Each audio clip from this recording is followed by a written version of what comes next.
Welcome back to Real Estate Team Builders. Lars Hedenborg here, founder of Real Estate B School and creator of this podcast.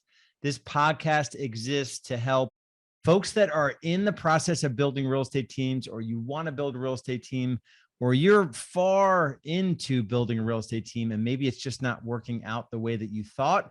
It's not sustainable. It's not profitable. You are head over heels in production, and there's no accountability for expenses or people.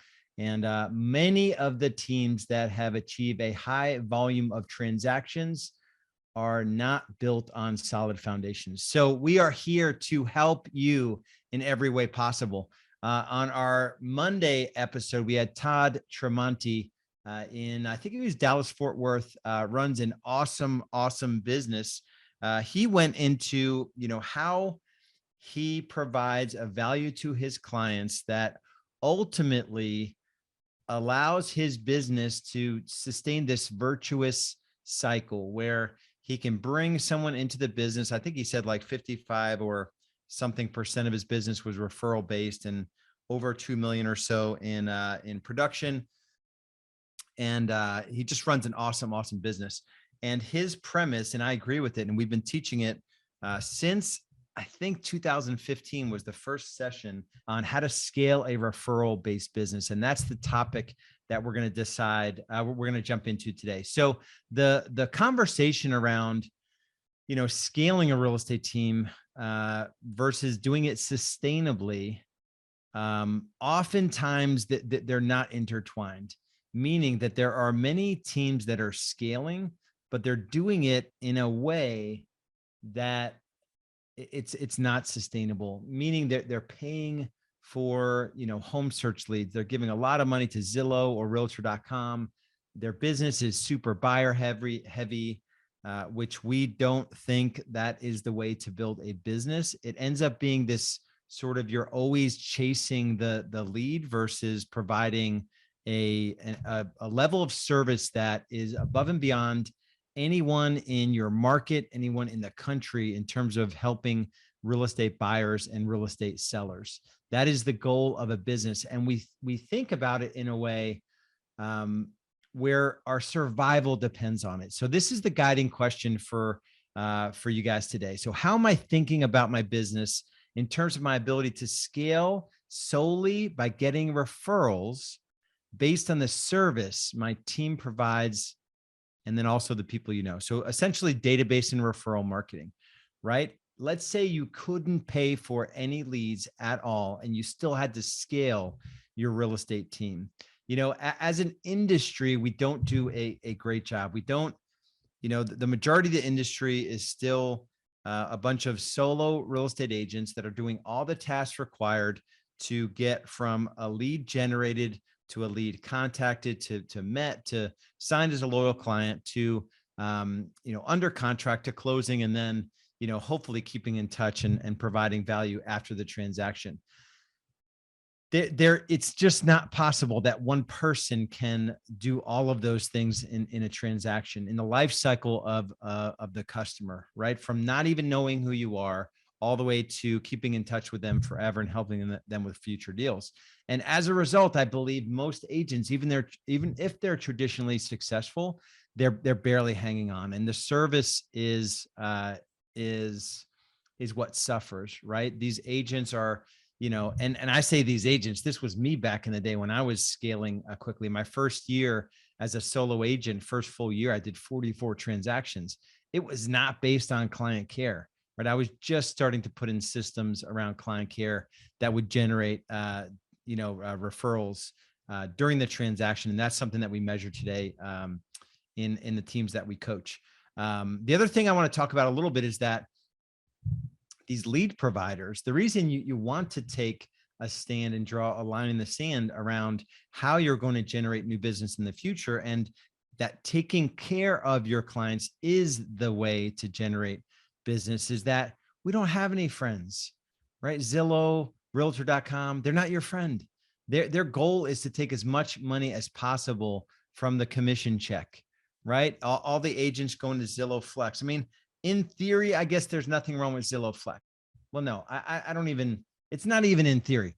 The fundamental flaw with Zillow Flex is that they're going to take a percentage of every transaction. You can't even game it a little bit by buying the lead and being so good at lead management and lead follow-up that you can get a higher return than the 35% that they want to charge in Zillow Flex. So you cannot sustain and scale your business based on 35% of your GCI going to the person that you're basically just admitting that they're a better marketer than you.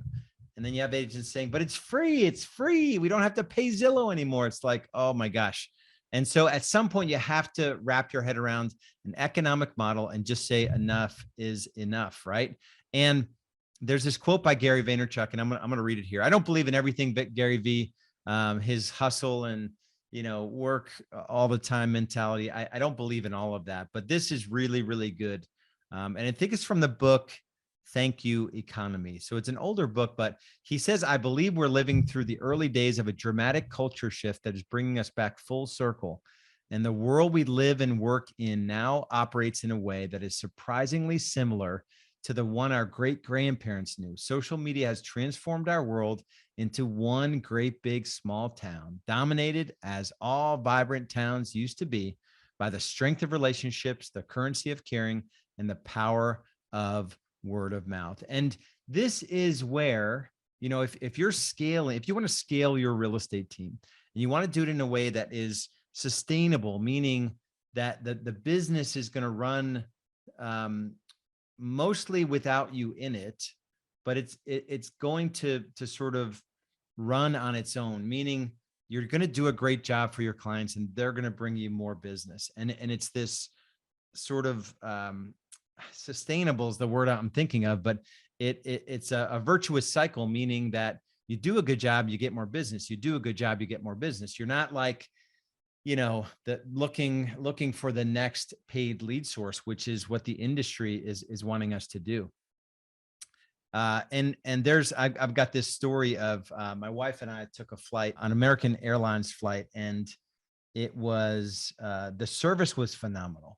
And the airline stewardess wrote us a handwritten note, said essentially, thanks for traveling with us, looking forward to serving you in the future. And then right when we went off the plane, we got an email that was a net promoter score, essentially asking the question, like, how likely are you to recommend whatever, your real estate team or American Airlines, to a friend or colleague, where 10 is extremely likely and 0 equals extremely unlikely. So if you're not in the game of asking that question to your clients consistently and then taking action, even at multiple parts in the client journey, you're going to ultimately lose the game.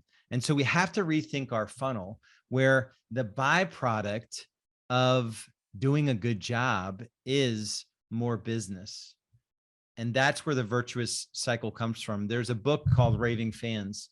Ken Blanchard says, your customers are only satisfied because their expectations are so low and because no one else is doing better. Just having satisfied customers isn't good enough anymore.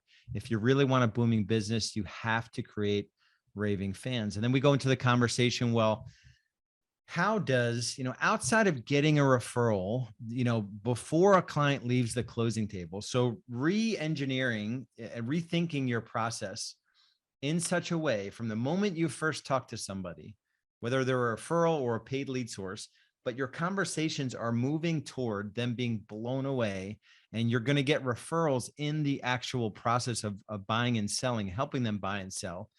And so when you leave the closing table, you can measure whether or not that worked. So that's definitely one thing you need to do, is engineer the client service process, where referrals, while you're working with them, is the byproduct. But then also social proof, right? Social proof is getting your clients to say good things about you online. So when folks are searching for the best real estate agent in Charlotte, North Carolina, the natural choice is going to be the firm, the real estate agent that has the most amount of reviews. I'm going to tell the brief version of this story, but I had an experience with my dentist, and it's the kind of dentist that you could tell is sort of set up differently, where you get a tour of the office when you first come into their world. And